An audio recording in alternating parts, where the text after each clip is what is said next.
Mic check, life check.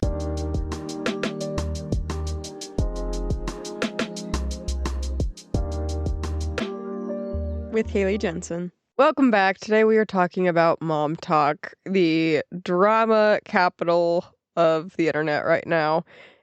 Having been born and raised in Utah my entire life, I, like most people, saw the announcement of the show and rolled my eyes just knowing that the cast that was selected and people that were going to be on the show were some of the farthest people away from active members of the church. So it was pretty surprising that they used the title as Secret Lives of Mormon, specifically wives, versus something along the lines of Utah County something, even though I know some of them don't reside in Utah County, but that's kind of a lot of the places I'd say that is based on the show. For example, I do live down the street from Jay-Z hairstyle, so, or salon or whatever. I drive by it all the time, so that's kind of a funny little tidbit of information for you. But for me, in my experience, for my knowledge of this show, I was very familiar with the controversy of Taylor Frankie Paul and the swinging scandal. I had been on TikTok for, I think, since 2019, pretty positive 2019. And so I had watched the original three, Taylor, Frankie, Paul, Miranda, and Camille, that, and was just as much surprised as everyone else was. Like, these gorgeous moms, perfectly tanned, doing these dances, which now, having gone through pregnancy myself, I reflected when I was pregnant and was watching the first season, thinking to myself, oh my gosh, I can barely shave my legs, and these women were self-tanning and doing everything in between and dancing, and that was just, I'd say, the most impressive part to me, is because unless they had glorifying pregnancies with minor symptoms, that is so exhausting. And back then, before TikTok really got its groove and a lot of people joined the apps and lots of creators, Taylor, Frankie, Paul, the three of them, were getting millions of views and were showing up on For You pages over and over again, even though you weren't following them. So I feel like for me, I was always seeing a lot of their videos and content. And so I remember seeing Taylor Frankie Paul's hair videos where she was washing her hair in the tub, nasty, like, dirty hair, 9 days, and this whole controversy of, oh, is her hair real or does she have extensions? Well, it's funny because back then, I feel like a lot of people were not as well versed in extensions, including myself, because I looked at the videos, I was like, yeah, I mean, I can't see any of those, like, clip-on rows or anything, and so maybe her hair is real, and she just has freaking good genetics. Like, that's awesome. And then she'd put out videos with her, I think they were her stepsisters, but they would all be like, oh, look at our hair, blah, blah, blah, blah, it's so lengthy. Anyway, that was just one of the talking points. She also did videos about how her house was haunted. She did videos about how she was 50 years old and that her daughters were Camille and Miranda, and the internet believed it, some of them. Obviously, if you get enough people in the comments saying, oh my gosh, that's crazy, you look so young, then even more people believe it, depending on how intelligent such and such people are. That's another bit, but so then she's going off about how she's going to be a grandma soon because Camille and Miranda were pregnant at this time. And so it was just, she had a lot of clickbait, which it worked out very well for her. And then things started turning a little weird because she was married and had 2 kids. And so then people, I don't know where the controversy initially started. Like, obviously she was putting out all these lies about being 50 years old, having a haunted house when there's clear string in the background that you could spot technically to see things being moved that made it look haunted. But anyway, so then somebody must have made a comment and said, I heard that Tate was talking to some girls, which I don't know if that comment was real. I don't know if that was Taylor on another profile commenting on her own post to create the issues. I don't know, but she was just full sending because she replied to the comment. So Tate's her first husband, now divorced, but she replied to the comment and said, "Oh yeah, like that's the point of an open relationship." So that spiraled the internet, of course. So now everyone's like, "Oh my gosh, like they're in an open relationship. That's crazy." So then there is so many different elements to this that were crossing and weaving, where now the daughters that she was claiming to have and that she was a 50-year-old grandma are now part of this swinging situation and being open, and because she had made a video saying, "Oh, that's okay, we share," regarding their relationship and who they hook up with. Which naturally, all this drama and gossip and clickbait was blowing up her TikTok and getting millions of followers throughout the process. Well, I would imagine she's spiraling, but I guess that's where she's getting this energy and fuel because she keeps posting about it, where a lot of people wouldn't. That's very intricate, very real concepts. So then there's all this talk in the air of sharing. But then I don't remember if it came out on Reddit or what happened, but basically now it's their Taylor and her first husband Tate are getting a divorce. And it all comes out, I think, on Reddit saying that Taylor cheated, there was swinging involved, and Taylor went and had sex with somebody else's husband.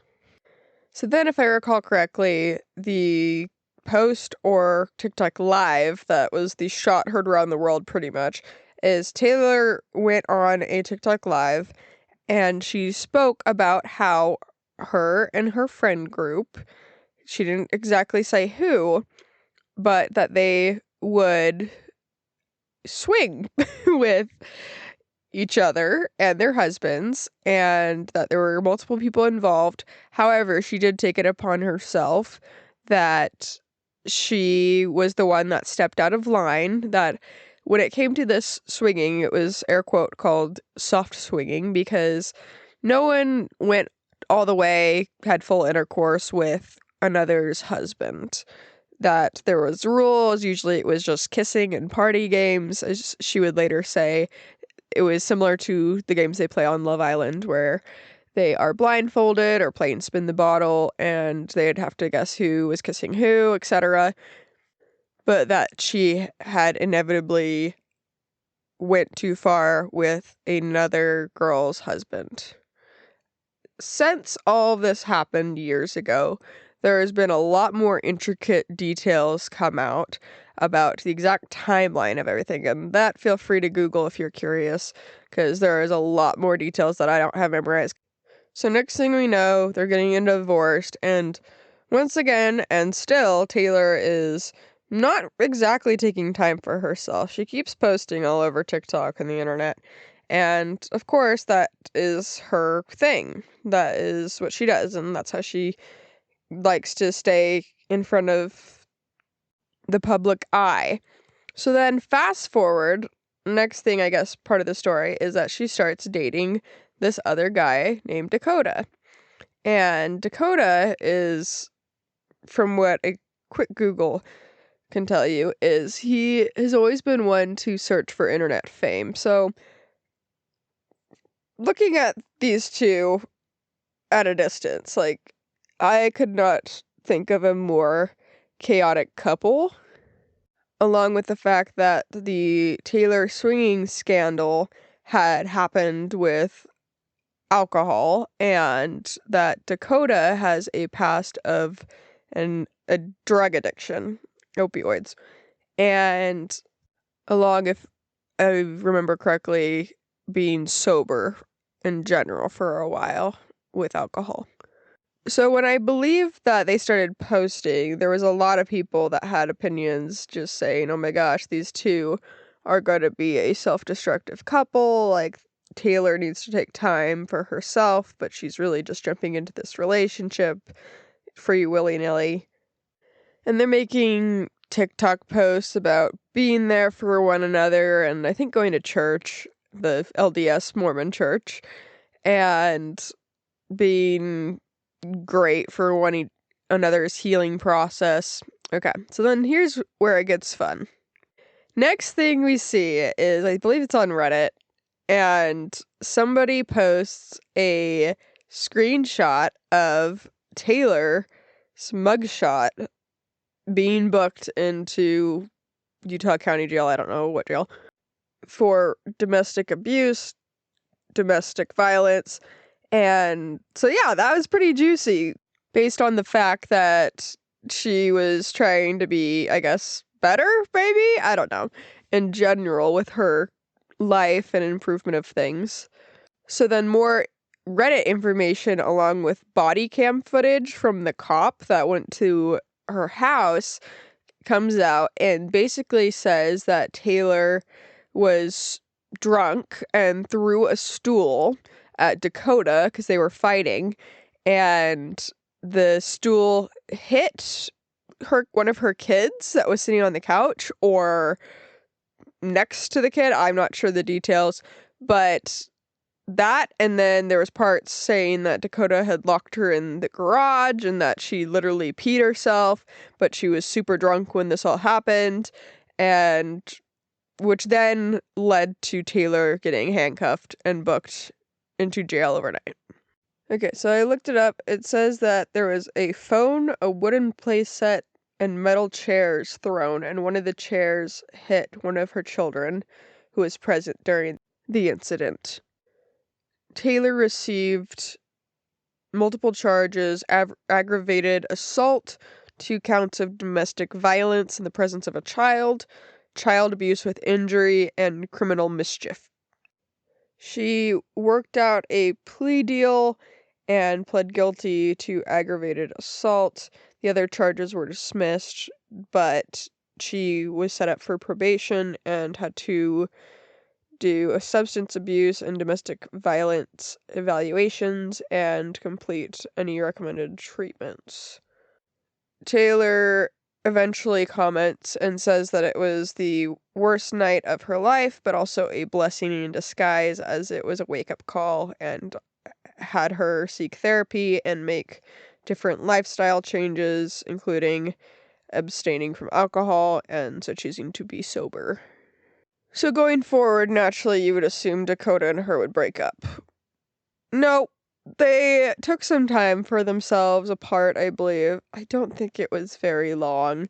And quite honestly, I think up until this point, I don't even know if her divorce was even finalized, because I remember there was this topic, which Taylor's mom plays a big part in Secret Lives, Mormon Wives, season 1 and 2, but especially season 2.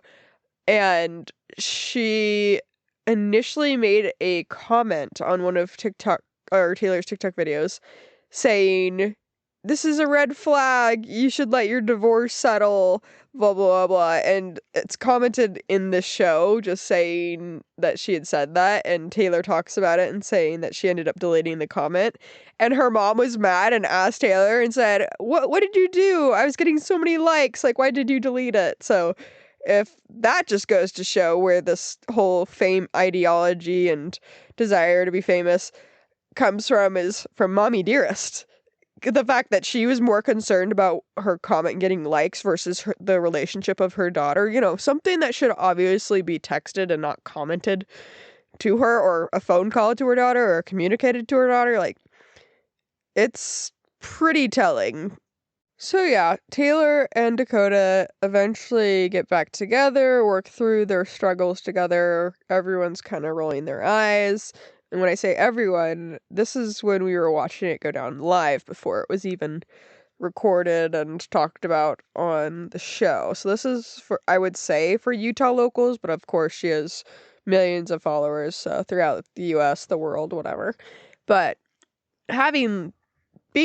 living in Utah, I feel like I've definitely catered to all the Utah influencers all the time, because my location just gives me local things, as well as, I'm interested. I'm nosy just as much as everyone else.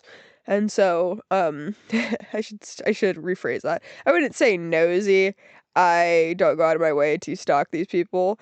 I just happen to see it on my For You page every now and then, and on Reddit, especially for Utah-based activity. Okay, so I misspoke, and I just checked the dates. Apparently, she did finalize her divorce in May 2022, and she dated Dakota the summer 2022. So, pretty close back to back, but she can do what she wants. And then it is February 2023 when she gets arrested at her house with the Dakota incident. Obviously, there's a lot more in between all these details. That's just a very rough recap. And then the fall of 2023 is when the Secret Lives of Mormon Wives season 1 starts filming. However, the next crazy thing is Dakota and her are dating, but now, suddenly, she is pregnant. And this is September 2023, so fall. And so she's pregnant with Dakota's baby now, out of wedlock marriage, and that, of course, is going to help things, naturally. I'm under the impression, based on social media, based on the show, they were definitely trying for it. I don't think it was an oopsie baby. I think that they both thought that that was going to be the band-aid to their relationships and their problems. To each their own. I would probably recommend going to therapy first, but not my decisions.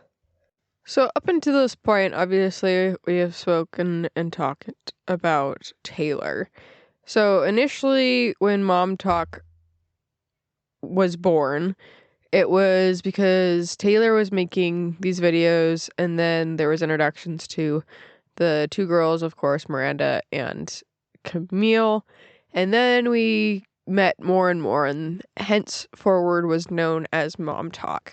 And so the real kicker is when this show came to be, they announced the cast, and Miranda and Camille are nowhere to be found.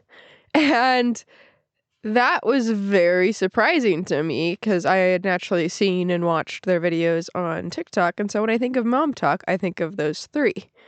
And so then, next thing I know is Jessie is a cast member, and I've never even seen her make a TikTok video, or at least not one to the standards of air quote MOMTOK. I had never seen her on my For You page other than having the knowledge of her hair school and that she does a lot of extensions and yada, yada, yada. That's really all I knew.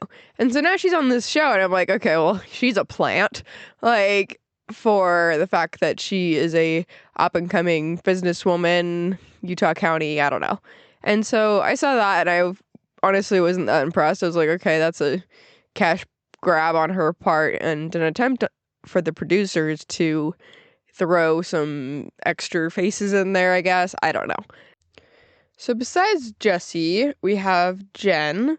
So I had seen on my TikTok For You page.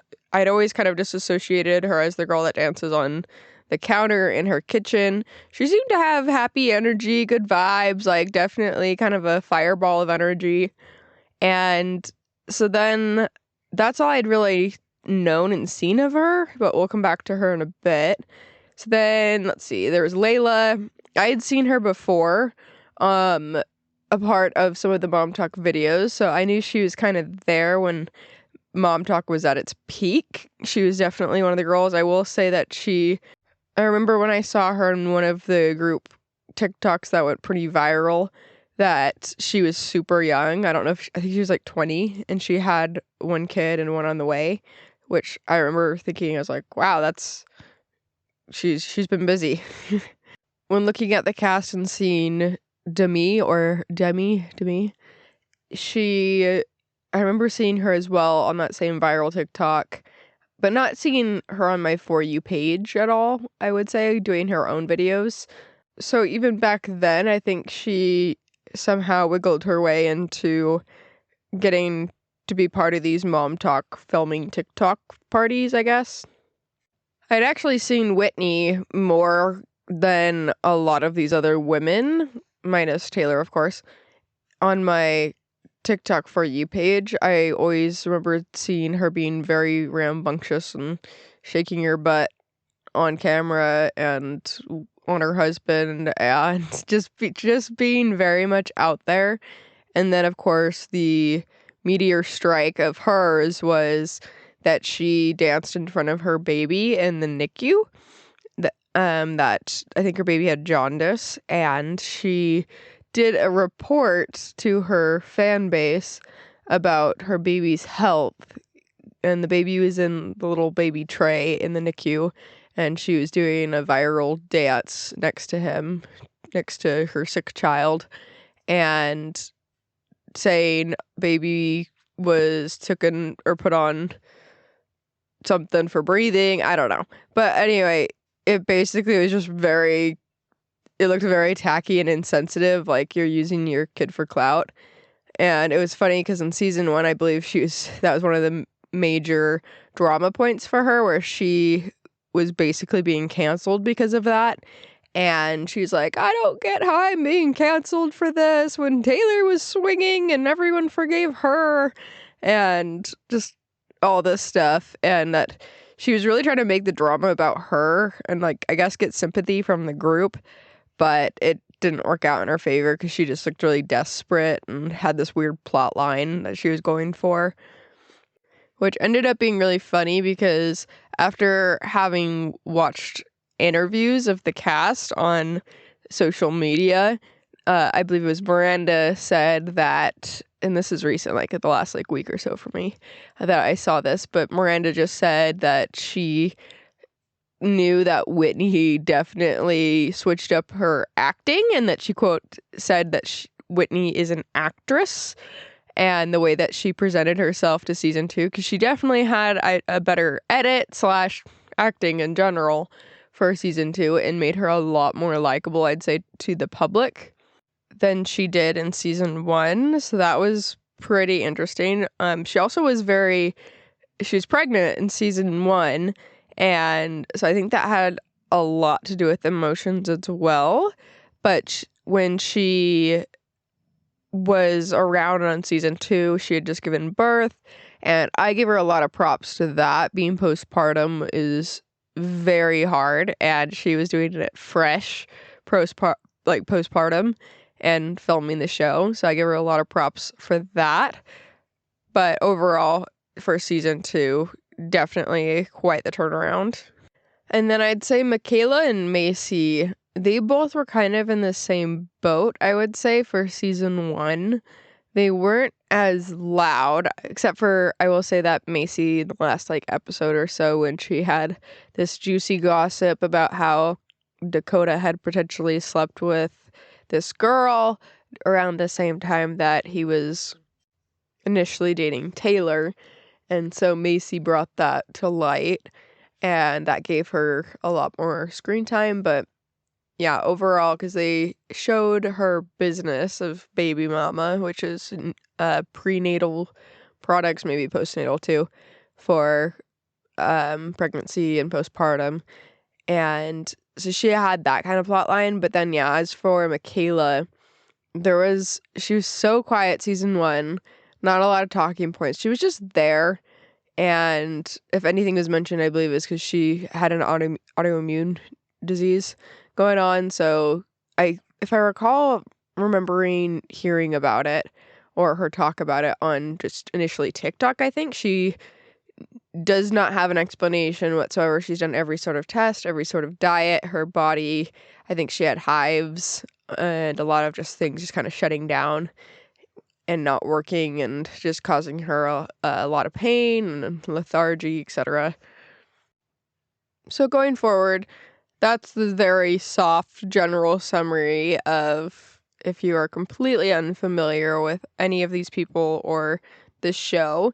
If that's the case, I would suggest pulling up a picture of the group, with names maybe, so you can keep everyone straight. Because that was actually, when the show first came out, one of the funniest things that, my husband, who was kind of clueless with everyone, but when we were watching, he's like, okay, now who's who? Because they all look the same.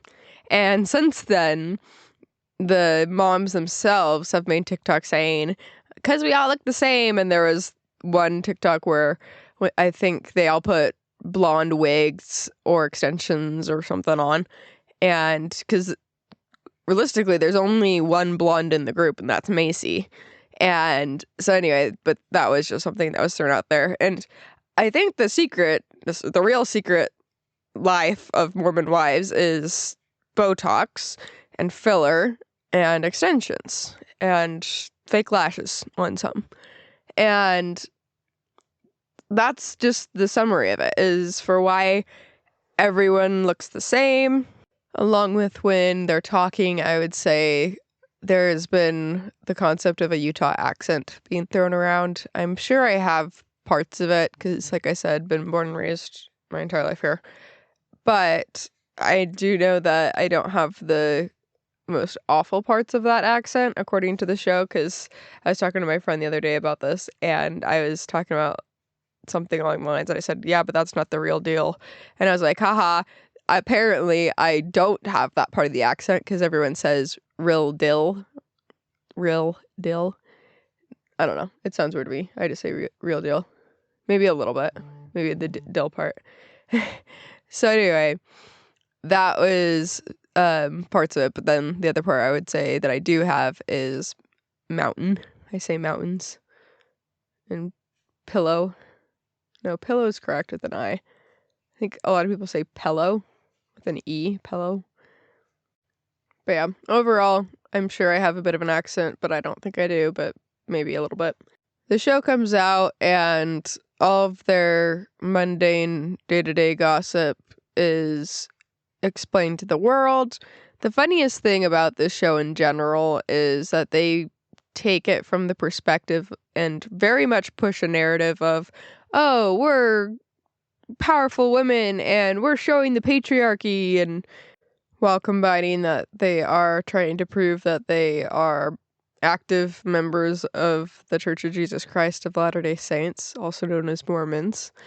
And that is the funniest part of all. Like, there was this whole plot line of how Jen loves her garments, which is special ordained underwear that the Mormon religion for ordained members wear, which ordained just means that they have gone through the temple, which means that they have taken the steps and said that they were going to do things a certain way and live their lives a certain way. And anyway, so supposedly a lot of them should be technically wearing the garments, but then there's slight reasons for why not all of them do. For example, if they, one, don't get married in the temple, because if you do get married in the temple, then that means you've gone through the temple, which means you've taken those steps and that you are not going to wear your garments. And so if you don't get married in the temple, which I guess the next question would be, oh, is that like a sin if you don't? Not really. It's just instructed that you won't make it to a special part of heaven if you don't do all the steps correctly.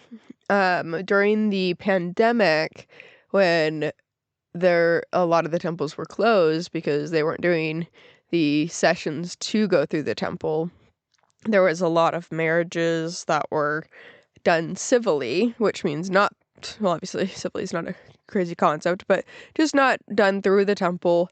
And so they could get married and be recognized by the state, and they were allowed to get married still. And so then fast forward, once the temples opened up, they could go through the temple and do it properly, kind of at that point. And I know, one, there's a lot of couples that never did, just pure out of laziness.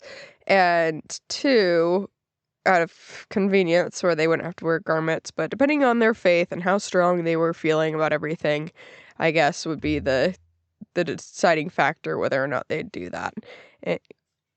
And so, yeah. So there's this whole thing where all the moms are giving Jen crap because she loves her garments so much.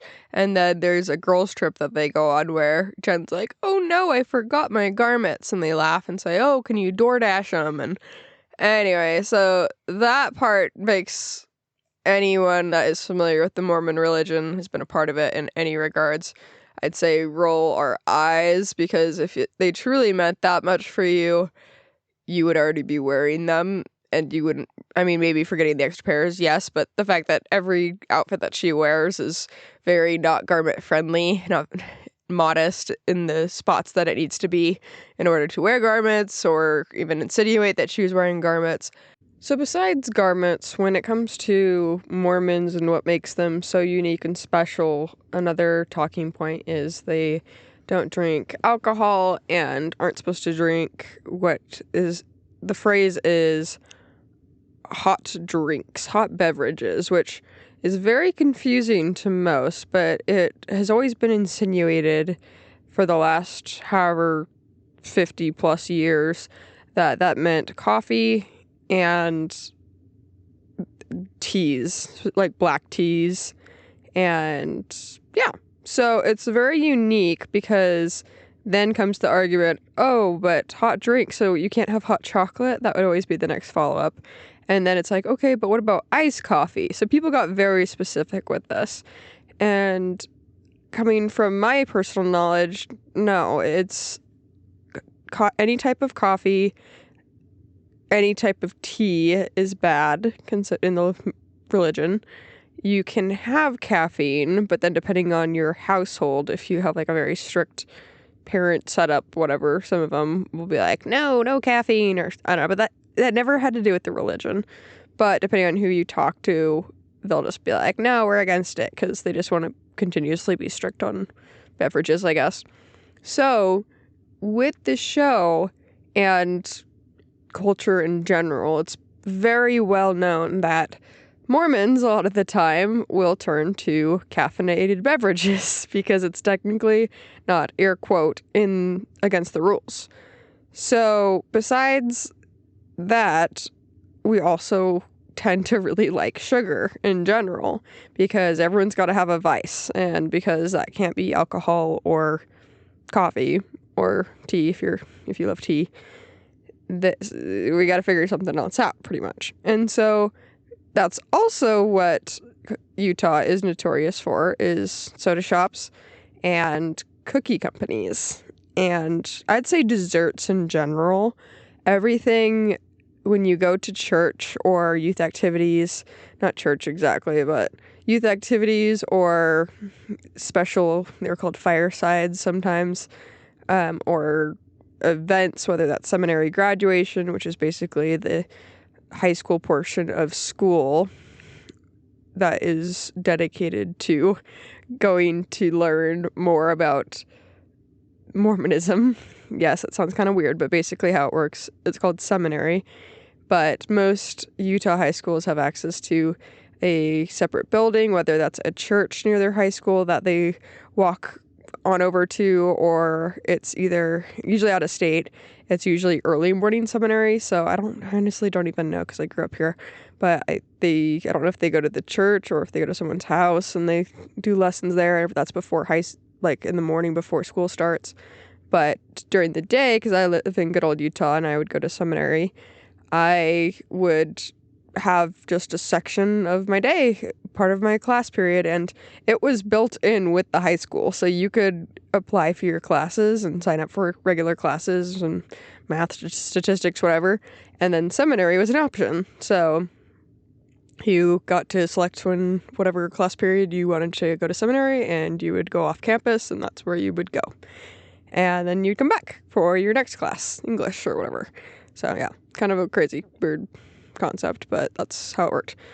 And yeah, so because Utah, on the show, I'm pretty sure they say that Utah the majority is not Mormon, specifically Salt Lake City, downtown.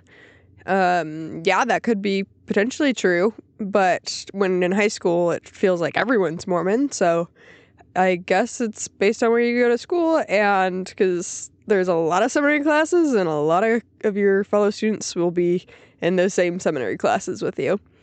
Anyway, that was a seminary tangent for you. But kind of a breakdown for the religion and how things look day to day. So much so that if you were to show up with a iced coffee in your hand at seminary, that's not a thing. I probably saw it once or twice, but that's basically saying I don't care about my religion. And yeah, so that was basically the concept growing up when it came to your choice of drinks and how you would make your decisions for your ice drinks, etc., and chosen beverages, desserts, etc.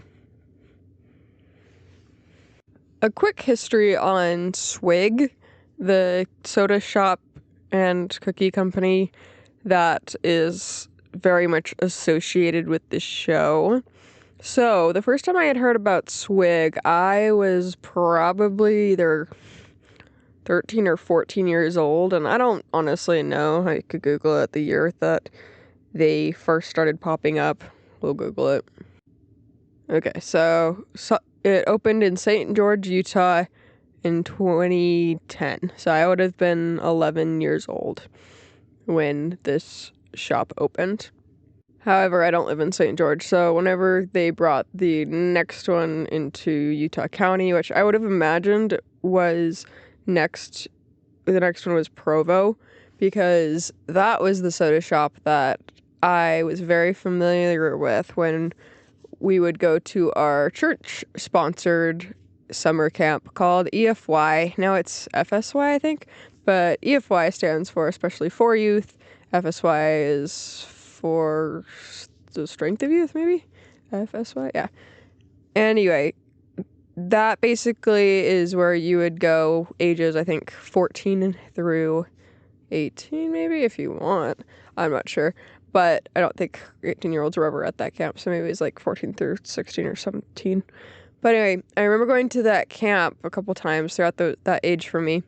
And during free time, people would go hit up Swig. It was the thing to do. And Swig was the first sign of a pink frosting covered cookie. And I heard about these cookies from everyone, how they were fantastic, they were so good, they were so soft, they were amazing, all the things with the little swirl on top.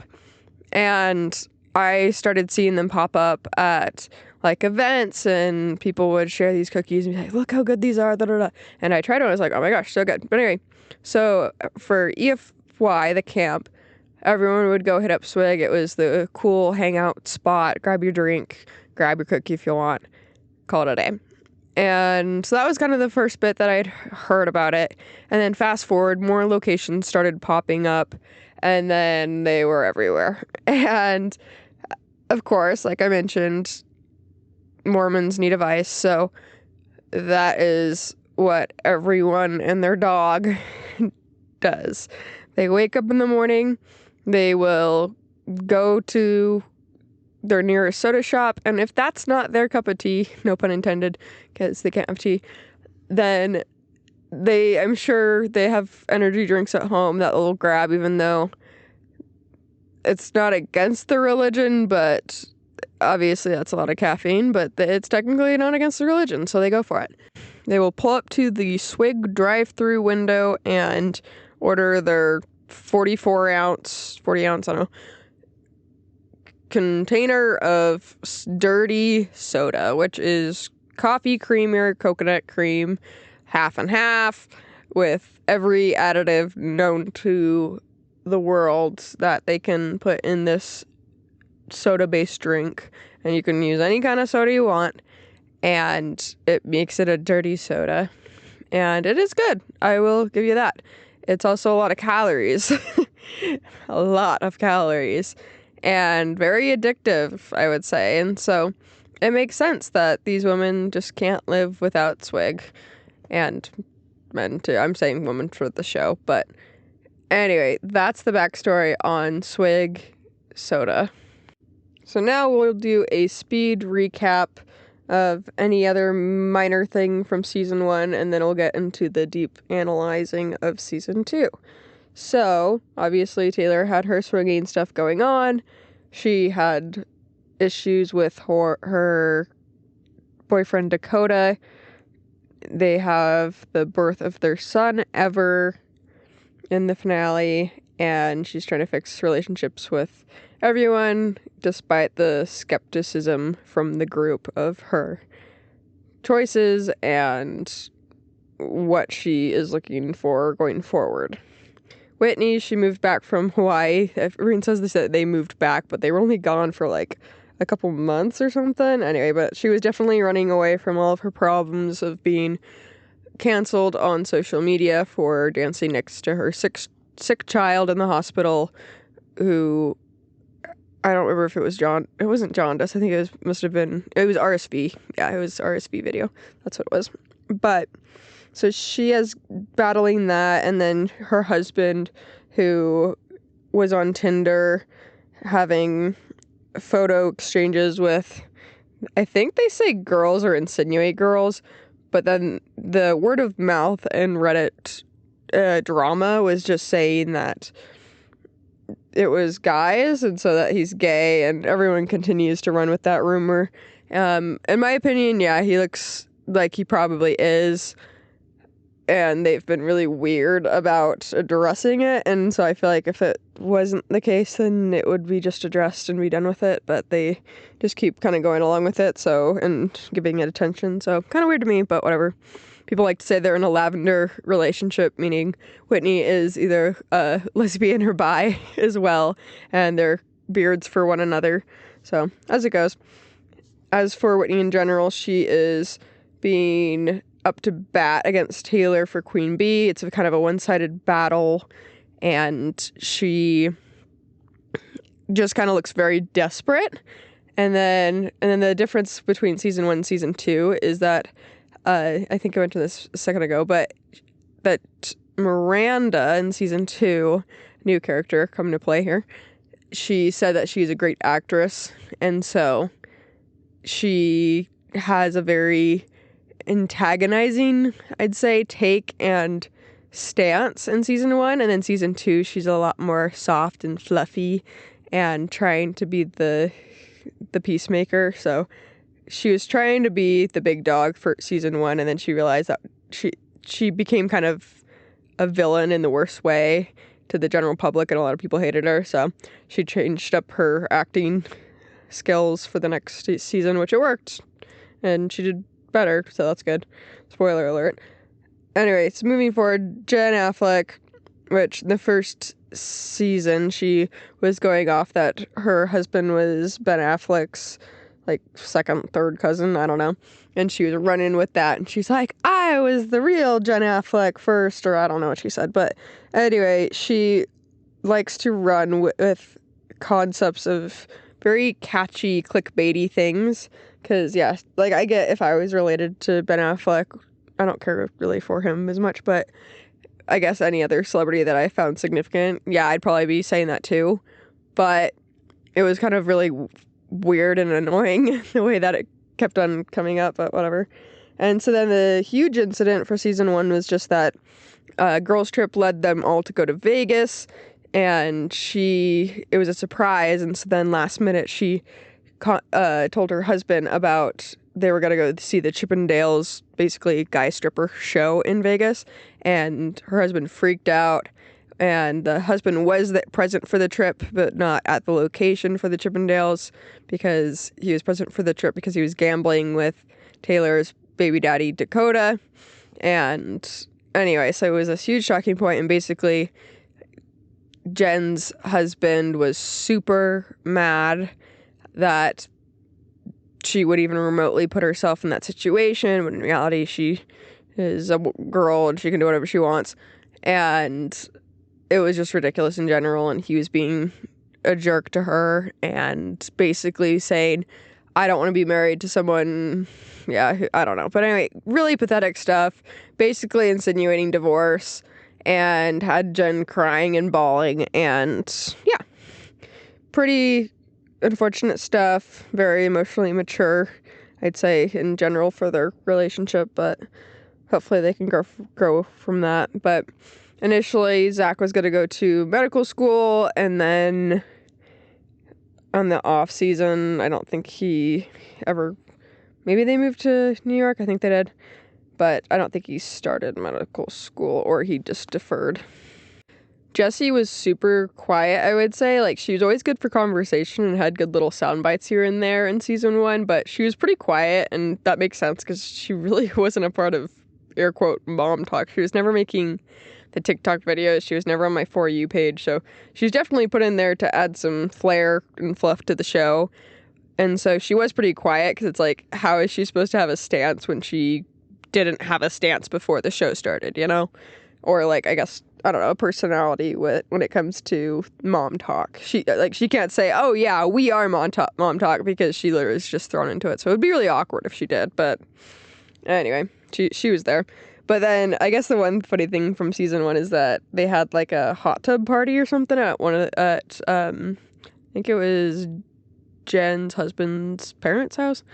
And anyway, so her husband Jordan and her, like, Jordan had brought a flask full of alcohol, and so anyway, they were like taking like little shots because Jessie definitely isn't Mormon. I think she was briefly at a time, but anyway, like, I'm sure even when she was, air quote, Mormon, she was still drinking. And so anyway, that was definitely trying to push the narrative for the show, I guess, for, oh, ooh, we're drinking, how do you feel about that? And some of them were horrified, of course, that how dare they drink in a hot tub out of a flask. And then Layla, she was very quiet season 1. She's going through a divorce season 1. She's still very young, and so she is usually pretty quiet in general, just with an opinion. And then she's had 2 kids and she's going through a divorce. It's like, I would say she's probably trying to figure out how to grow up at this point, because it hasn't been working very well, I guess. I don't know. I'm not trying to be mean. She's just very young and she seems like she needs to live life, but that's very common with Utah, is that no one grows up or thinks to grow up before they get hitched. So for argument's sake, you can say the same for me, but in reality, I've traveled, dated a lot of people, and made mistakes, and yeah. But keep in mind, I didn't I didn't have children throughout all that, so I don't know, to each their own. But that's I hope she, well, it's probably a little late now that she is basking in all this celebrity attention, so I'm sure hopefully she'll use some of the money for therapy, because that would probably be the best I'd recommend. As for season 1, though, she has a divorce party. Sounds exactly what it is. They have a party celebrating the divorce, her divorce, and yeah, has a good time there. Demi, so she'll be a good talking point season 2, but she was actually pretty likable. Everyone really did like her season 1. I feel like she was pretty logical season 1 and acted pretty normal and chill. And that ended up to bite her in the butt, because the following season, we'll get into that in a bit, her claim to fame is that she is like a 50-something-year-old husband. And so they have like a huge age gap, and it's like creepy. But I guess the husband is either self-tanning or staying fit or something, and it's working, because she's happy to have him around and have him pay for things, I'm sure. I don't know how it works. That's a Demi question, I guess. We can ask her. Hey, how does your financial situation work? Just kidding. Alright, so besides that, Demi, there is at one point in season 1 that Demi is... Actually, she does identify and kind of stand on business, like, certain issues in season 1, so I respect her for that. But anyway, Macy, she's quiet or not quiet, but she's definitely a peacemaker, but also pushing the important narratives of, like, pointing out, okay, well, this is an issue, let's talk about it, because she does that with Dakota in, like, the final season, or the final episode of season 1, because she's like, hey, I got a anonymous thing saying that Dakota slept with another girl while he was supposedly dating Taylor. Anyway, so... But overall, I like Macy. I think she's very smart, and I feel like all of her intentions are usually good, and that she's not trying to play super calculated mind games, so I respect that a ton. Michaela is super quiet season 1. That changes definitely season 2. She is known for being the one that got pregnant at age 16 and I think had a shotgun wedding. But anyways, and then also she lives with an autoimmune disease that she, I think to this day, still doesn't know what's going on, but she has tried lots of diets. Obviously, I'm sure lots of medications, whatnot, to try to figure it out. I don't know the extent of that disease, but if you want to Google it, feel free. Okay, besides anything else for season 1, they have a lot of little girls trips, getaways that always are the hosts of confrontations and different team ups of who supports who, etc. There was a truth box that was brought to one of the parties where at one point I believe Demi said something along the lines that Taylor is white trash, not in the truth box, but I think Jen said that. Anyway, very catty things, very, very mature things. But of course, that's what reality TV and shows are all about. Like, if they were going to sit down and talk like adults, like, wouldn't be good TV. So you got to have those, like, clickbait, grabby conversations. So it does what it needs to, I guess, but the emotional maturity is not there. And then, yeah, the season finale is Taylor gives birth, and then we'll go to the next season 2. So we are ready to go. Just kidding. This is Haley from the future. I recorded this episode, and it was 2.5 hours long. So when we start part 2 at the next episode, that is where we also start season 2. So feel free to jump on over to the next one. And before you do, though, because I know you want to grab a snack, if you want to just hit that 5 stars for me, that would be absolutely fantastic. That's all the pestering I'll do. See you there.